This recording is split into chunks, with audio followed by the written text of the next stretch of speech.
Adoor Pallikkal buds rehabilitation സെന്ററിൽ buds day ദിനാഘോഷ ഭാഗമായി രക്ഷകർത്താക്കൾക്ക് ആരോഗ്യവും വൃത്തിയും എന്ന വിഷയത്തിൽ ബോധവൽക്കരണം നൽകി. Pandalam government homoeo dispensary Seethalayam convener doctor Sheethal Sugathan class എടുത്തു. പള്ളിക്കൽ ഗ്രാമപഞ്ചായത്ത് പ്രസിഡന്റ് സുശീല കുഞ്ഞമ്മക്കുറുപ്പ് ഉദ്ഘാടനം ചെയ്തു. പള്ളിക്കൽ ഗ്രാമപഞ്ചായത്ത് അംഗവും ബഡ്സ് സ്കൂൾ രക്ഷകർതൃ സമിതി അംഗവുമായ ഷാജിദ അധ്യക്ഷത വഹിച്ചു.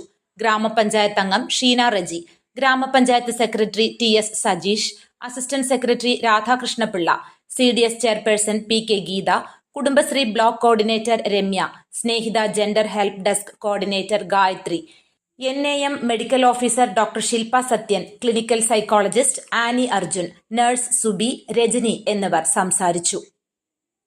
News bureau, Adoor. ഹലോ, നമസ്കാരം.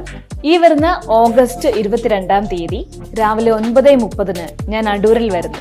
74 വർഷത്തെ വിശ്വസ്ത പാരമ്പര്യമുള്ള ശ്രീധർ ജ്വല്ലറിയുടെ പുതിയ മെഗാ ഷോറൂമിന്റെ ഉദ്ഘാടനത്തിനോടനുബന്ധിച്ച് നടക്കുന്ന നറുക്കെടുപ്പിലൂടെ 1 ലക്ഷം രൂപയാണ് നിങ്ങളെ കാത്തിരിക്കുന്നത്.